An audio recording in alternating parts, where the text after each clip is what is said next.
Assalamualaikum warahmatullahi wabarakatuh.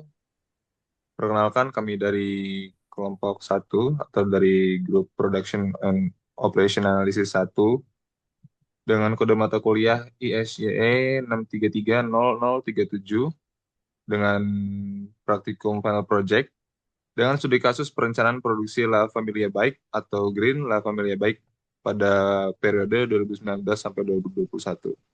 Di sini kami dari kelompok POA 01 yang beranggotakan saya sendiri, Andi Muhammad Afan Fadilah, kemudian ada Cynthia Pramesta Dea Mirela Sirait, kemudian ada Gabriel Axel Indrajaya, kemudian juga ada Putra Nugrah Yusjaya, dan yang terakhir ada Muhammad Yazid.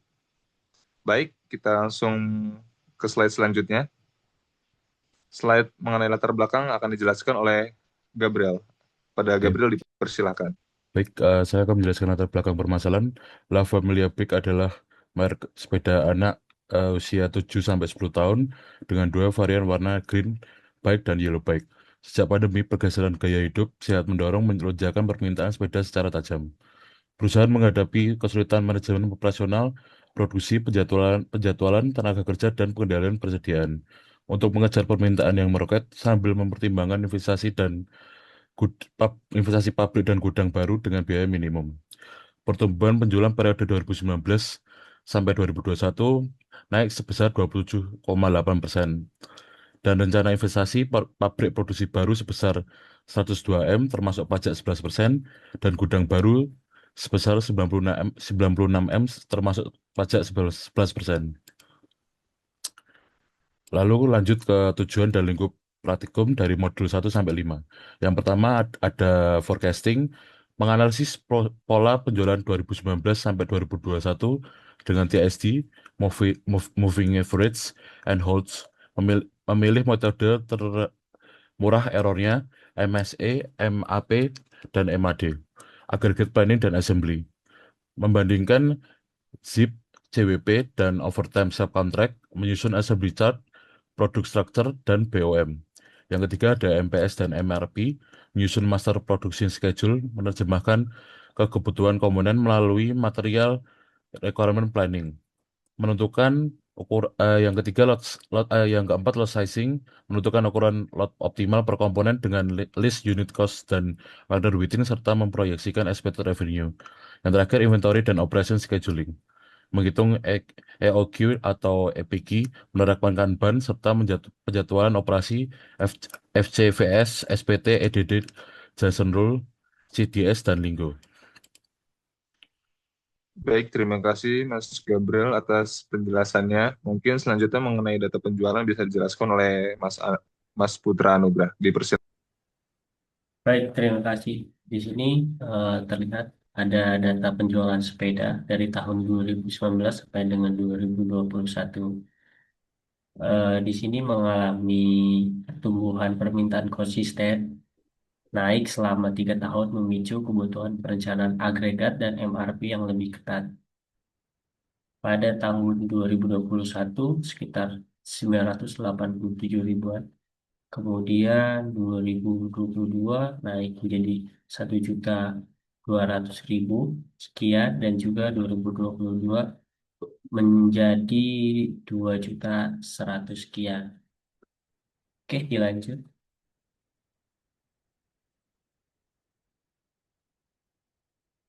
Baik, di sini eh, terlihat akurasi metode peramalan yaitu forecasting. Nah, di sini menunjukkan semakin kecil nilai MSE, MAPE, dan MAD, maka semakin akurat juga metode peramalan yang digunakan. Nah, metode yang terbaik yang dilakukan yaitu metode Holmes.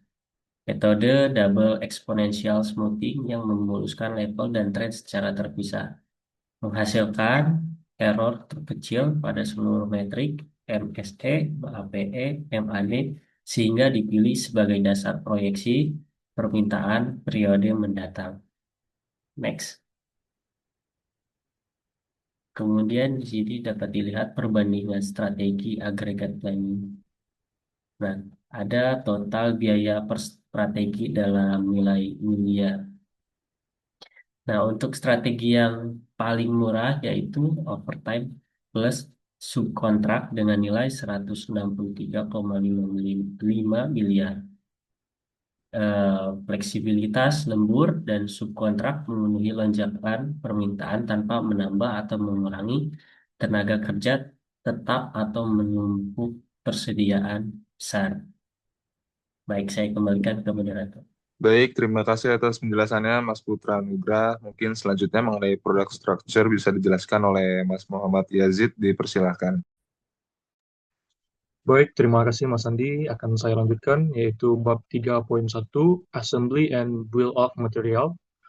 Product Structure, Green La Familia Bike. Yang bisa kita lihat di sini ada Green La Familia Bike, Assembly 1, Sub-Assembly 1, Hook sama Body Part, Sub-Sub Assembly 1, Tile. Jadi 8 komponen ini sih, 8 komponen penyusun menjadi basis Bill of Material, atau itu disebut BOM, yang digunakan pada MPS, MRP, and load sizing. Setiap level menentukan jumlah kebutuhan komponen per unit sepeda jadi. Next.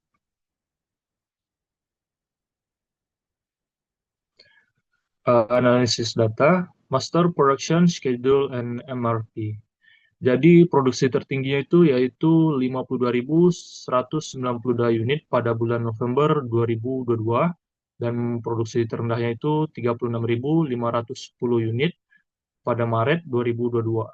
Jadi komponen itu dihitung 8 item. Alur perhitungan MRP per komponen, gross requirement, schedule received, project available net requirement, plan of order received, plan order release. MPS diturunkan dari hasil forecasting and aggregate planning, lalu diterjemahkan MRP menjadi kebutuhan waktu dan jumlah pemesanan setiap komponen berdasarkan struktur BOM.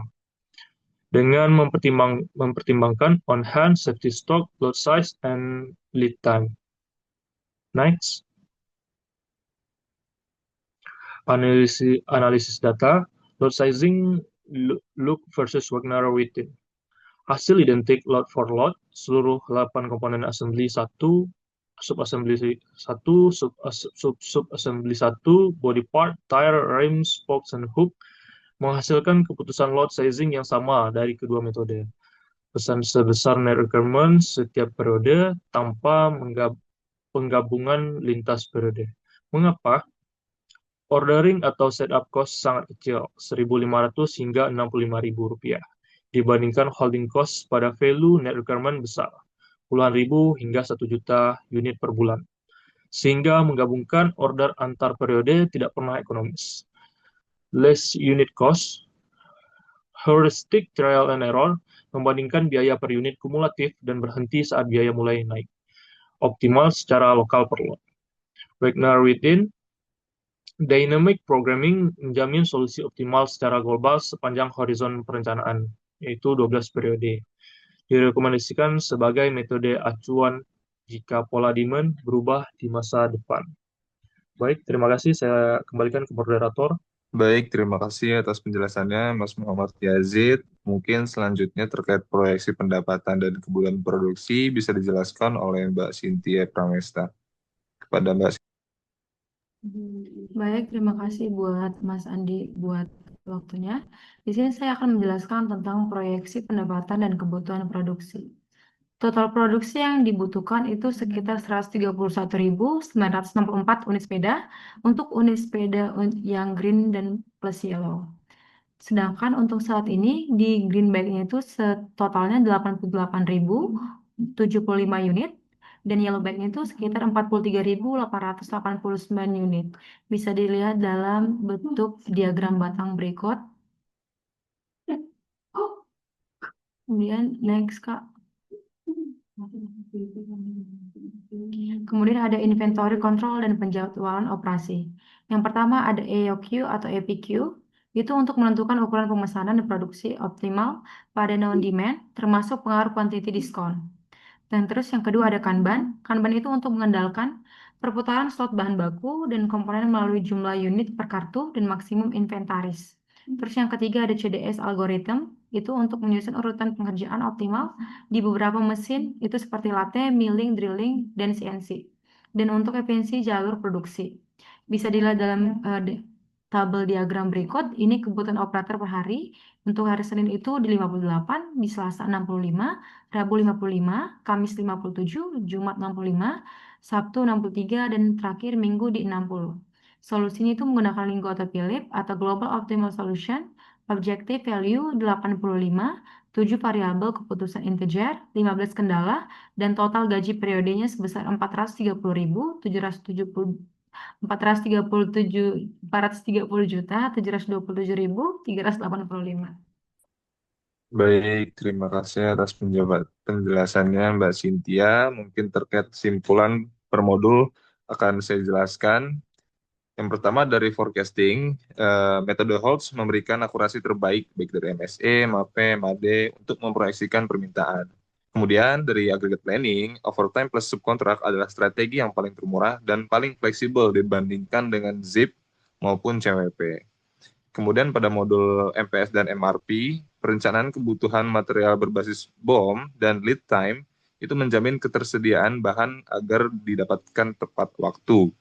Kemudian pada modul load sizing, list unit cost, dan metode Wagner-Wittin itu sama-sama menghasilkan strategi load for load yang paling efisien untuk kondisi biaya perusahaan. Kemudian pada modul scheduling, Kanban, CDS, dan optimasi dari software Lingo itu menekan bottleneck serta menjaga efisiensi aliran produksi dan tenaga kerja. Next, mungkin ada sedikit juga rekomendasi untuk La Familia baik dari kelompok 1 dari kita, yaitu adalah yang pertama menggunakan metode forecasting dengan akurasi terbaik, yaitu menggunakan metode Holtz dan evaluasi berkala seiring perubahan pola permintaan pasar. Kemudian yang kedua, memilih strategi aggregate planning yang menyeimbangkan biaya dan juga kemampuan memenuhi permintaan dengan mengawasi kualitas dan juga kinerja mitra dari subkontrak itu sendiri. Yang ketiga, mengintegrasikan MPS, MRP, BOM, dan juga mengendalikan persediaan agar ketersediaan bahan baku tetap terjaga tanpa biaya penyimpanan yang berlebihan. Lalu yang terakhir ada evaluasi load sizing, Kanban, dan penjadwalan produksi secara berkala untuk menjaga efisiensi dan mengurangi bottleneck operasional. Adapun tambahan dari kelompok kami, dengan mengintegrasikan forecasting, aggregate planning, MPS atau MRP, load sizing, dan penjadwalan produksi, itu memungkinkan La Familia baik itu meningkatkan efisiensi operasional dan memenuhi permintaan secara berkelanjutan. Mungkin sekian dari kelompok 1 mengenai studi kasus dari La Familia Bank ini. Semoga ada manfaatnya. Kurang lebihnya mohon maaf. Assalamualaikum warahmatullahi wabarakatuh.